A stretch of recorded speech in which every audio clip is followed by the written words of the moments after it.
kembali Bapak Ibu semuanya. Kali ini kita akan mengulas kembali bab 1, tepatnya adalah standar 1.5, yaitu manajemen keuangan. Kriteria 1.5.1, Kepala Puskesmas dan penanggung jawab keuangan melaksanakan manajemen keuangan sesuai dengan ketentuan peraturan perundang-undangan. Jadi ini tentang manajemen keuangan. Kita langsung masuk ke elemen penilaian. EPK 1, ditetapkan kebijakan dan prosedur manajemen keuangan dalam pelaksanaan pelayanan puskesmas serta petugas pengelola keuangan puskesmas dengan kejelasan tugas, tanggung jawab, dan wewenang. Jadi ini berbentuk regulasi, silakan dibuat. Biasanya di tingkat puskesmas itu ada misalnya di tingkat bendahara, SK yang dikeluarkan adalah SK kepala daerah, ataupun misalnya di tingkat pengelola keuangan lainnya SK yang dikeluarkan adalah SK Kepala Dinas Kesehatan. Jadi silakan disesuaikan di tempat Bapak Ibu semuanya yang ada di daerah, apakah SK-nya dikeluarkan oleh kepala daerah ataukah dari kepala dinas. Nah, di tingkat puskesmas bisa saja ditetapkan SK Kepala Puskesmas tentang siapa pengelola keuangan di puskesmas. Tentunya dalam SK tersebut tidak saja mencantumkan siapa petugasnya, baik itu bendahara ataupun petugas pengelola keuangan lainnya, tapi juga harus disertai dengan kejelasan tugas, tanggung jawab, dan wewenang. Jadi ini yang dimaksud dengan poin yang pertama. Nah, jangan lupa setelah membuat SK juga harus dibuat SOP-nya dan juga pedoman panduan manajemen keuangan. Jadi SOP pelaksanaan tugas misalnya sebagai bendahara atau sebagai pejabat teknis penanggung jawab teknis kegiatan misalnya. Jadi harus ada kejelasan tugasnya dan juga prosedur melaksanakan kegiatan dalam pengelolaan keuangan dalam bentuk SOP. Demikian juga dengan pedoman dan panduan yang bisa digunakan oleh pengelola keuangan dalam melaksanakan tugasnya. Ini yang dimaksud dengan EP pertama. Untuk EP kedua, dilaksanakan pengelolaan keuangan sesuai dengan kebijakan dan prosedur manajemen keuangan yang telah ditetapkan. Jadi ini yang diminta adalah dokumen observasi dan wawancara. Jadi Bapak Ibu harus mempersiapkan dokumen hasil pengelolaan keuangan. Nantinya surveyor akan menilai apakah pengelolaan keuangan tersebut sudah sesuai dengan regulasi yang sudah ada. Misalnya SK-SK-nya yang sudah ada di puskesmas tentang pengelolaan keuangan. Terkait misalnya pelaporan, pedoman pelaporan yang ada di keuangan puskesmas, apakah sudah sesuai formatnya. Demikian juga dengan dokumen-dokumen pengelolaan keuangan lainnya. Jadi usahakan itu harus sesuai dengan prosedur yang berlaku.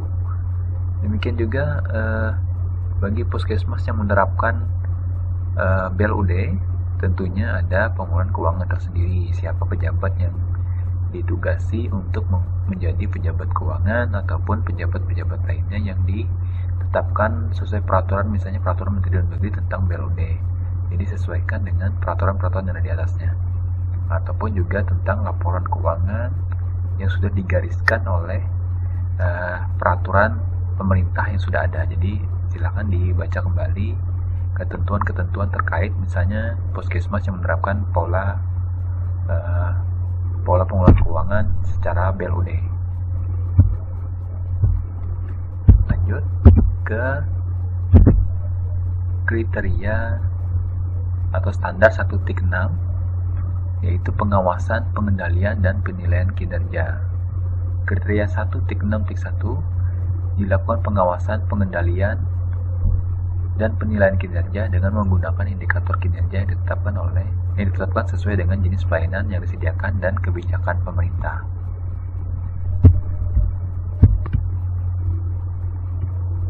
Kita lanjut untuk EP untuk 1.6.1. Yang pertama, ditetapkan indikator kinerja puskesmas sesuai dengan jenis-jenis pelayanan yang disediakan dan kebijakan pemerintah pusat dan daerah. Jadi ini berbentuk regulasi. Nah, yang perlu Bapak Ibu persiapkan adalah pertama, surat ketetapan, baik itu di tingkat Kementerian Kesehatan misalnya atau pemerintah pusat, apa indikator kinerja yang harus dilakukan di puskesmas. Selanjutnya, jika ada indikator kinerja yang ditetapkan oleh Dinas Kesehatan terhadap puskesmas dalam bentuk SK indikator kinerja, ditandatangani oleh Kepala Dinas itu juga harus diperlihatkan dan diturunkan kembali menjadi SK indikator kinerja puskesmas yang dibuat oleh Kepala Puskesmas. Nah, ini nantinya dapat disandingkan, diperlihatkan bersama apakah terjadi sinkronisasi dari atas sampai ke tingkat puskesmas itu sendiri.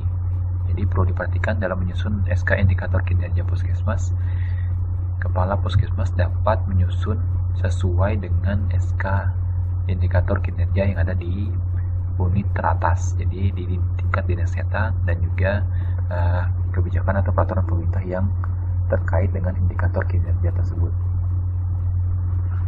Nah, untuk indikator kinerja ini sendiri dapat meliputi indikator kinerja manajemen puskesmas, yang kedua indikator kinerja cakupan pelayanan UKM yang mengacu pada indikator nasional seperti program prioritas nasional, indikator yang ditetapkan oleh Dinas Kesehatan Daerah Provinsi dan indikator yang ditetapkan oleh Dinas Kesehatan Daerah Kabupaten Kota. Atau yang ketiga adalah meliputi indikator kinerja cakupan pelayanan UKP, laboratorium, dan kefarmasian. Jadi ini yang dimaksud dengan indikator kinerja di EP pertama. Kita lanjut EP kedua.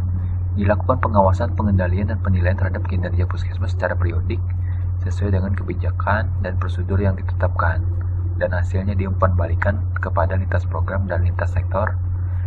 Ini dalam bentuk regulasi, dokumen, dan juga wawancara. Jadi dalam menyusun EP pertama, SK ataupun SOP, jangan lupa selain SK indikator kinerja, Bapak Ibu juga harus membuat SOP untuk pelaksanaan pemantauan ataupun pencapaian indikator kinerja puskesmas tersebut.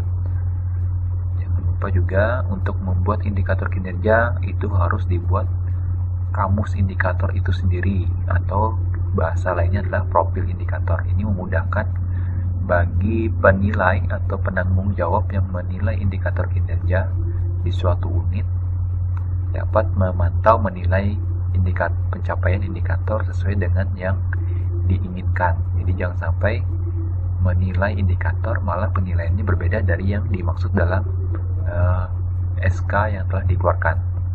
Karena itu perlu dibuat profil dari masing-masing indikator kinerja tersebut.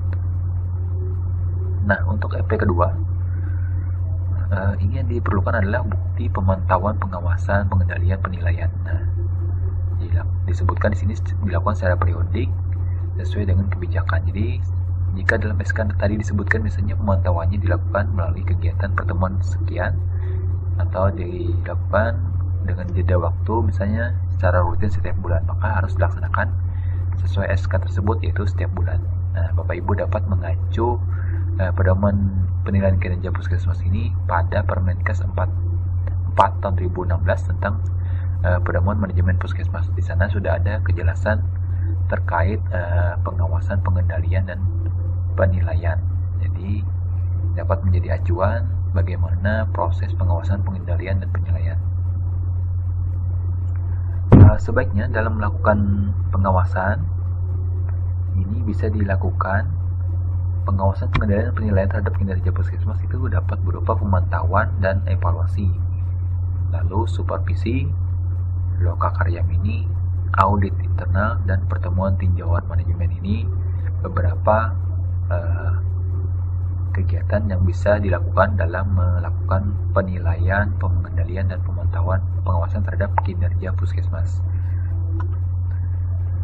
Lalu EP ketiga, dilakukan evaluasi dan tindak lanjut terhadap hasil pengawasan, pengendalian, dan penilaian kinerja terhadap target yang ditetapkan dan hasil kaji banding dengan puskesmas lain. Jadi untuk EP ketiga ini ada tambahan. Jadi selain kita membandingkan dengan target yang telah ditetapkan dari masing-masing indikator kinerja tersebut, ini ada penambahan dari hasil kaji banding dengan puskesmas lain. Jadi misalnya di tempat Bapak Ibu semuanya salah satu indikator kinerja atau unitnya mengalami penurunan ataupun tidak mencapai dari target yang ditetapkan. Nah, puskesmas bisa melakukan kaji banding ke puskesmas lain yang dirasa memiliki kinerja terbaik di indikator tersebut. Nah, dalam kaji banding tersebut harus dapat dilihat apa strategi dari puskesmas lain yang digunakan oleh puskesmas lain tersebut untuk meningkatkan capaian di indikator kinerja yang dirasa lemah oleh puskesmas dimaksud. Jadi ini harus dituangkan dalam bentuk dokumen perbandingan pencapaian indikator kinerja dari puskesmas asal dengan puskesmas yang dituju dari tempat kaji banding. Jadi berapa capaiannya, apa permasalahan yang terjadi, lalu apa penyelesaian atau solusi yang dilakukan oleh puskesmas yang dituju kaji banding tersebut. Nah, nantinya dokumen ini dapat menjadi contoh di puskesmas, apakah dapat diterapkan ataukah dapat dilakukan penyesuaian di puskesmas Bapak Ibu semuanya. Nah, ini salah satu guna dari kaji banding, karena kaji banding itu sendiri adalah membandingkan kinerja puskesmas Bapak Ibu dengan kinerja di puskesmas lain berdasarkan indikator kinerja yang ada. Jadi itulah gunanya, salah satu gunanya kaji banding yang dilakukan oleh puskesmas. Selanjutnya, untuk yang keempat, dilakukan analisis terhadap hasil pengawasan, pengendalian, dan penilaian kinerja untuk digunakan dalam perencanaan kegiatan masing-masing upaya puskesmas dan untuk perencanaan puskesmas. Jadi dalam perbandingan membuat pemantauan terhadap penilaian kinerja puskesmas, itu lakukanlah analisis apa permasalahan yang terjadi, sehingga nanti dapat mendapatkan gambaran dari permasalahan-permasalahan dari masing-masing indikator, apakah tindak lanjut yang perlu dilakukan oleh puskesmas. Ini sama masih dalam EP ketiga. Bentuk dokumennya, jika Bapak Ibu dapat membuat dengan lengkap, tentunya satu dokumen dapat mewakili dua elemen penilaian, asalkan kolom yang disediakan ataupun laporan dari hasil pengawasan dan pengendalian tersebut dapat memperlihatkan dua EP ini.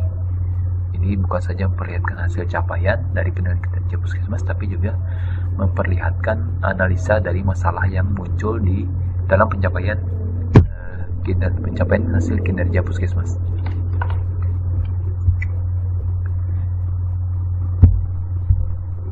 Selanjutnya, EP ke-5, hasil pengawasan dan pengendalian dalam bentuk perbaikan kinerja disediakan dan digunakan sebagai dasar untuk memperbaiki kinerja pelaksanaan kegiatan puskesmas dan revisi rencana pelaksanaan kegiatan bulanan. Jadi, misalnya Bapak Ibu semuanya memantau atau mengawasi penilaian kinerja puskesmas ini dalam bentuk pertemuan di Lokakarya Mini. Jadi, setelah mendapatkan atau menemukan masalah yang harus dihadapi atas penurunan kinerja, capaian kinerja dari salah satu indikator, tentunya harus ada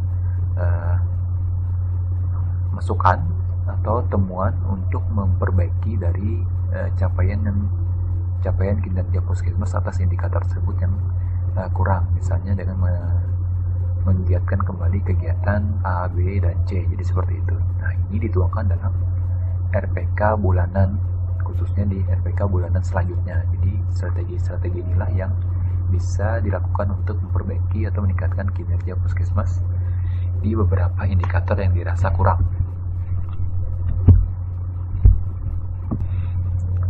EP terakhir, hasil pengawasan, pengendalian, dan penilaian kinerja dibuat dalam bentuk laporan penilaian kinerja puskesmas atau PKP, serta upaya perbaikan kinerja dilaporkan kepada Dinas Kesehatan Daerah Kabupaten Kota. Jadi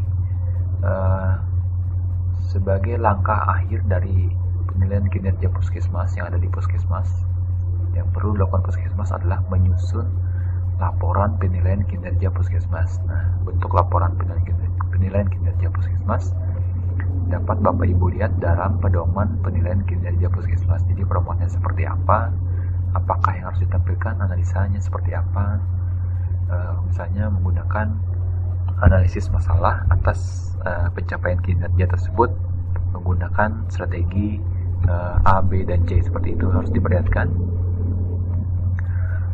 Lalu disusun dalam bentuk laporan. Nantinya ini akan disampaikan kepada Dinas Kesehatan. Nah, penyusunan laporan penilaian kinerja puskesmas dapat disusun misalnya dalam satu semester, jadi satu tahun 2 kali, atau juga misalnya dalam bentuk 1 tahunan, jadi 1 tahun 1 buah laporan penilaian kinerja puskesmas. Nantinya laporan yang masuk ke dinas kesehatan harus mendapatkan tindak lanjut dari dinas kesehatan berupa penilaian atas kesesuaian laporan yang masuk oleh puskesmas, apakah sudah sesuai dengan keadaan yang ada di puskesmas. Nah, jadi dinas kesehatan harus membentuk tim untuk menilai kembali kinerja dari puskesmas yang dipantau. Nantinya berdasarkan hasil penilaian dari tim dinas kesehatan harus menetapkan puskesmas yang dinilai tersebut berada dalam kategori puskesmas yang berpredikat kinerja baik ataukah kinerjanya kurang. Jadi harus ada ketetapan dari dinas kesehatan atas penilaian kinerja puskesmas.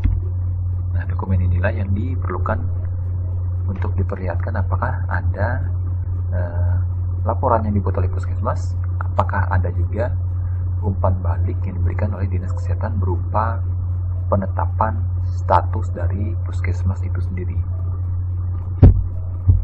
Nah, yang perlu diperhatikan untuk EP ini, jangan lupa untuk EP kedua itu pengawasan penilaian kinerja puskesmas itu diumpan balikan kepada lintas program dan lintas sektor. Jadi ini disampaikan maksudnya selain pada lokakarya mini bulanan, juga disampaikan kepada lintas sektor, misalnya melalui lokakarya tribulanan puskesmas. Jadi atau sebutannya lokmin lintas sektor. Jadi ini salah satu yang penjelasan poin kedua.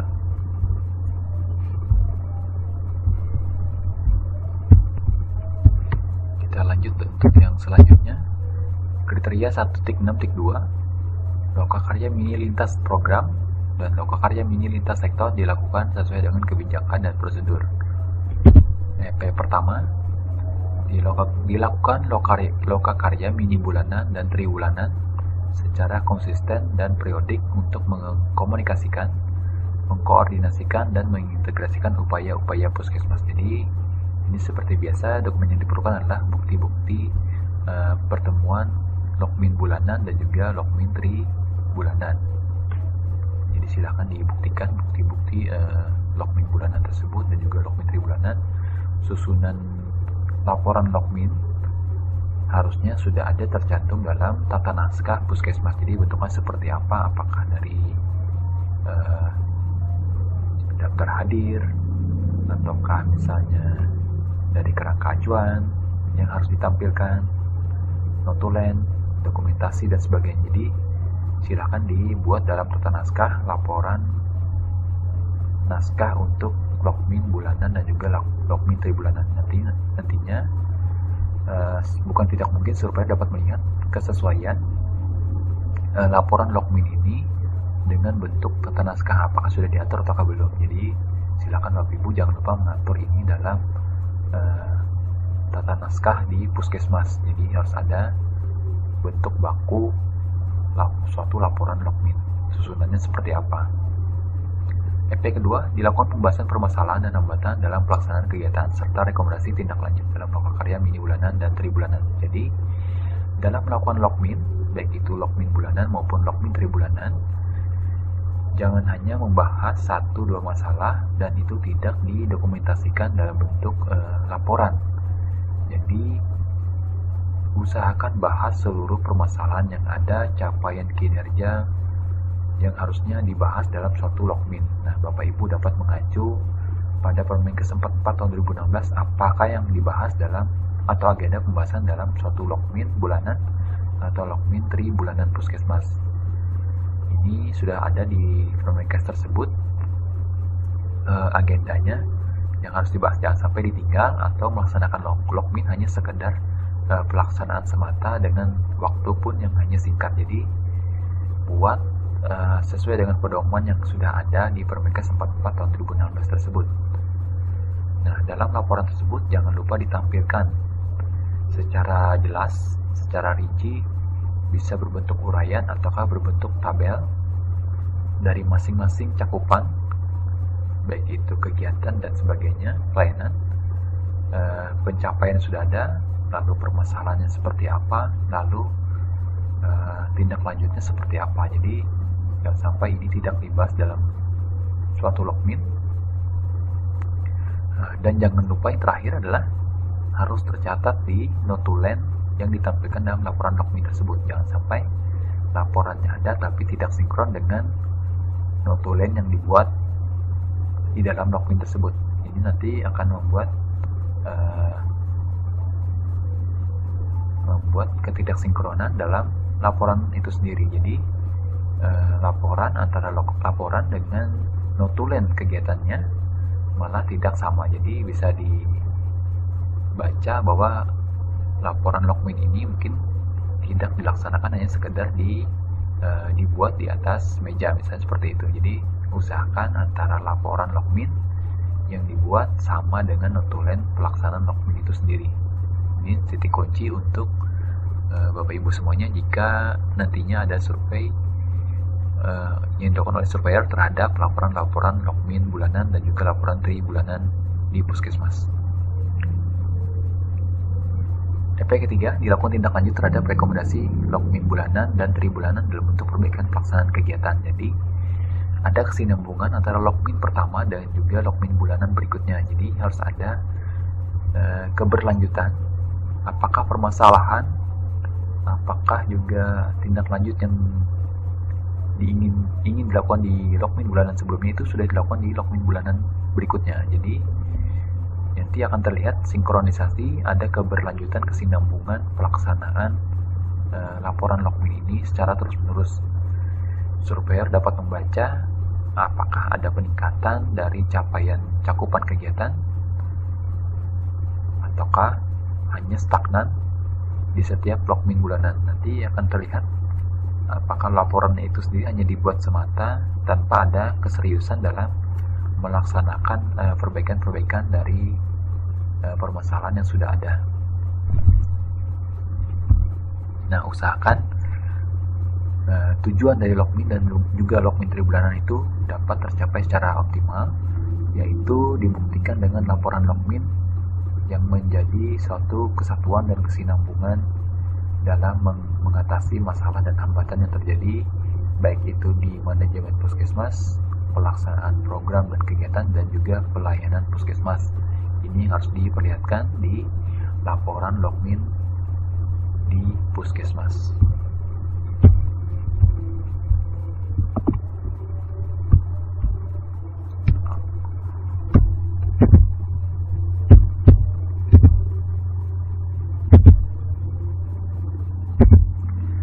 Standar 1.7 pembinaan Puskesmas oleh Dinas Kesehatan Daerah Kabupaten Kota. Jadi kriteria 1.7.1 Puskesmas harus mendapatkan pembinaan dan pengawasan terpadu dari Dinas Kesehatan Daerah Kabupaten Kota dalam rangka perbaikan kinerja, termasuk peningkatan mutu pelayanan di Puskesmas. MP pertama, terdapat penetapan organisasi Puskesmas sesuai dengan ketentuan peraturan perundang-undangan.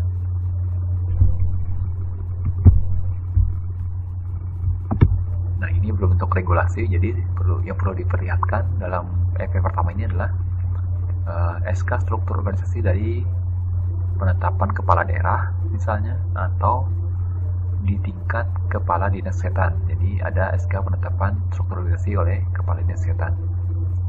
Nantinya diturunkan di Puskesmas dalam bentuk SK penetapan struktur organisasi Puskesmas. Jadi ini perlu diperlihatkan di tingkat EP pertama ini. Selanjutnya EP kedua, Dinas Kesehatan Daerah Kabupaten Kota menetapkan kebijakan dan jadwal pembinaan terpadu Puskesmas secara periodik. Ini berbentuk regulasi, dokumen, dan juga wawancara. Jadi untuk membuat dokumen di EP kedua, Bapak Ibu perlu mempelajari pedoman TPCB. Jadi TPCB ini sendiri adalah tim pembina klaster binaan. Jadi sudah ada pedoman yang dikeluarkan oleh Kementerian Kesehatan terkait dengan pembinaan Puskesmas yang dilakukan oleh Dinas Kesehatan. Nah, ini perlu menjadi perhatian baik oleh Puskesmas maupun juga oleh Dinas Kesehatan, karena untuk memenuhi EP pada 1.7 ini bukan saja dilakukan pemenuhan oleh puskesmas, tapi juga wajib dilakukan oleh dinas kesehatan untuk memenuhi EP ini. Jika dinas kesehatan tidak melengkapi dokumen ini, tentunya menjadi nilai minus puskesmas khusus di EP-EP yang terkait dengan pemenuhan dokumen oleh dinas kesehatan. Jadi jangan sampai dinas kesehatan tidak proaktif untuk melengkapi dokumen-dokumen yang dipersyaratkan. Misalnya untuk poin kedua ini, dari sisi regulasi tentunya harus diperlihatkan mana SK tim TPCB di dinas kesehatan. Seharusnya sudah ada ketentuannya, misalnya setiap tim itu diwakili oleh kepala di bawah tingkat kepala dinas, misalnya oleh sekretaris dinas kesehatan, ataupun diwakili setiap tim itu oleh kepala bidang. Jadi nantinya setiap tim TPCB tersebut ada ketuanya, baru di anggota-anggotanya adalah anggota tim dari masing-masing unit atau bidang yang ada di kabupaten dinas kesehatan. Ini salah satu contoh jika mengacu pada pedoman TPCB yang dikeluarkan oleh Kementerian Kesehatan. Lalu jika sudah ada SK-nya, jangan lupa kerangka acuan dan sebagainya, SOP-nya, bagaimana pelaksanaannya. Jadi ini perlu diperhatikan di dokumen yang EP kedua. Dan jangan lupa ini ada jadwal pembinaan, artinya jika tidak jelas dalam kerangka acuan, tentu harus ada dokumen tersendiri bagi kapan jadwal pembinaan dari tim TPCB tersebut ke puskesmas yang telah ditetapkan. Efek ketiga, ada bukti bahwa dinas kesehatan daerah kabupaten kota melaksanakan pembinaan secara terpadu melalui TPCB sesuai ketentuan kepada puskesmas secara periodik, termasuk jika terdapat pembinaan teknis sesuai dengan pedoman. Nah, ini penekanan pada poin ketiga, tentunya sekali lagi dinas kesehatan yang melengkapi dokumen ini. Jadi melalui tim TPCB, harusnya tim TPCB membuat laporan atas bukti pembinaan kepada puskesmas. Jadi jangan sampai laporannya tidak sesuai dengan pedoman yang sudah dikeluarkan oleh Kementerian Kesehatan terkait dengan TPCB. Mungkin di beberapa tempat atau di banyak tempat laporan ini malah tidak ada. Jadi ini menjadi nilai minus bagi puskesmas yang dilakukan survei, karena puskesmas tentunya tidak dapat membuat laporan ini. Yang dapat membuat laporan ini adalah tim TPCB itu sendiri. Apakah dilaksanakan ataukah memang tidak ada dilaksanakan. Jadi jika tidak ada pelaksanaan, tentu saja nilainya menjadi 0. EP keempat, ada bukti bahwa TPCB menyampaikan hasil pembinaan, termasuk jika ada hasil pembinaan teknis oleh masing-masing bagian di dinas kesehatan kepada kepala dinas kesehatan daerah kabupaten kota dan memberikan umpan balik kepada puskesmas. Jadi ini masih seperti EP ketiga, hanya saja ada bukti bahwa itu sudah disampaikan kepada kepala dinas kesehatan dan misalnya mendapatkan tindak lanjut oleh kepala dinas. Lalu jangan lupa juga disampaikan kepada puskesmas yang dilakukan pembinaan. Ini bukti-bukti inilah yang perlu diperlihatkan di EP yang keempat ini.